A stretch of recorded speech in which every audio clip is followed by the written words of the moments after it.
আসসালামু আলাইকুম, সকলকে সালাম শুভেচ্ছা। আশা করি সবাই ভালো আছেন, নিরাপদে আছেন। আজকে ইংরেজি নয়, আজকে একটি অঙ্ক দেখাবো।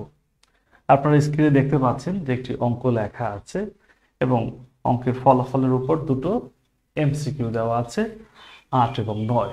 চলুন তাহলে কথা না বাড়িয়ে আমরা মূল প্রশ্নটি করে ফেলি।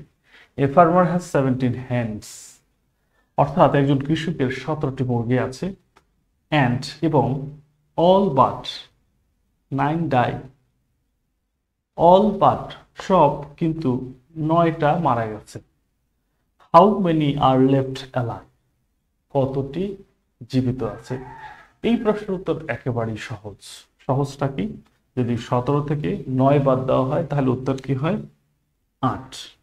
এটাই তো কথা না, এই প্রশ্নের উত্তর 8 নয়, 8 দিলে ভুল হবে। এই প্রশ্নের উত্তর হচ্ছে 9।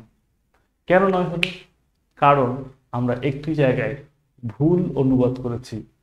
আমি এখানে ভুল অনুবাদ করেছি, আপনি হয়তো এক্সাম হলে ভুল অনুবাদ করবেন। এখানে ভুল করা এটা কোনো অন্যায়ের কাজ না, বাট এক্সাম হলে ভুল করা এটা মহা অন্যায় হয়ে যাবে। চাকরির পরীক্ষায় একটি মার্কের কারণে আপনি টিকবেন, আবার একটি মার্কের কারণে আপনি বাদ পড়বেন। এখানে এই বাট সমস্ত কিছু ঘুরিয়ে দিয়েছে। লক্ষ্য করুন, বাটের অনেকগুলো অর্থ আছে। বাট মানে কিন্তু, বাট মানে ছাড়া, বাট মানে কিন্তু কিন্তু করা, এরকম অসংখ্য উদাহরণ চাইলে দেওয়া যাবে, বাট আমরা এই প্রশ্নটির দিকে ফোকাস করব। বাট প্রিপোজিশন হতে পারে, বাট কনজাংশন হতে পারে, বাট নাউন হতে পারে, বাট ভার্ব হতে পারে। এইখানে বাট কাজ করেছে একটি প্রিপোজিশন হিসাবে। বাট কখন প্রিপোজিশন হয়? বাট প্রিপোজিশন হয় তখন যখন এই বাট সারা অর্থ দেয়। আমি আবার বলছি, যখন এই বাট সারা অর্থ দেয় তখন এটি প্রিপোজিশন। যখন আপনি এই টাইপের প্রশ্নটা দেখবেন তাহলে এই প্রশ্নটার সমাধান কিভাবে করবেন আমি পদ্ধতিটা শিখিয়ে দিচ্ছি। এ ফার্মার হ্যাজ 17 হ্যান্ডস, একজন কৃষকের 17টি মুরগি আছে।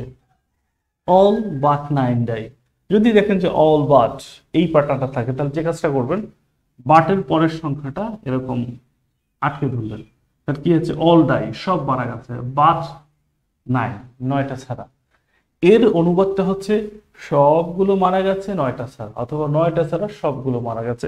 আপনি চাইলে এই পাশ থেকে পড়ে আসতে পারেন, বাট 9 ডাই। এই যে বাট 9 ডাই অথবা 9 ডাই, বাট 9 ডাই মানে কি?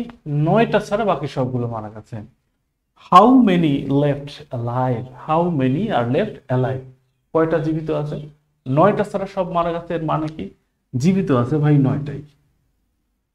আশা করি বিষয়টা আপনাদের কাছে স্পষ্ট হয়েছে। এটা মানসিক দক্ষতার প্রশ্ন, তবে বুঝতে হলে আপনাকে ইংরেজি প্রেপোজিশন বুঝতে হবে। ইংরেজি ভার্সনের অনেক অঙ্ক শুধু ভুল হয় এই প্রেপোজিশন না জানার কারণে। আশা করি বিষয়টা আপনাদের কাছে স্পষ্ট হয়েছে, অর্থাৎ প্রশ্নের মধ্যেই উত্তর আছে, বাট আমরা তাড়াহুড়ো করে সবচেয়ে এই প্রশ্ন টাইপ যেগুলো রয়েছে এগুলোতেই ভুল করি। অর্থাৎ আমাদের সহজ হিসাব হচ্ছে 17 বিয়োগ 9 8। আসলে এখানে 17 বিয়োগ 9 করার কোনো সুযোগ নাই। বাট 9 ডাই মানে হচ্ছে 9টা ছাড়া সব মারা গেছে। অল বাট 9 ডাই মানে হচ্ছে 9টা ছাড়া সব মারা গেছে। এর উত্তর হচ্ছে 9। আশা করি তাহলে প্রেপোজিশনের গুরুত্ব আপনারা বুঝতে পেরেছেন। আজ এ পর্যন্তই, আবার দেখা হবে নতুন কোনো ভিডিও নিয়ে। সে পর্যন্ত সবাই ভালো থাকুন। আল্লাহ হাফেজ।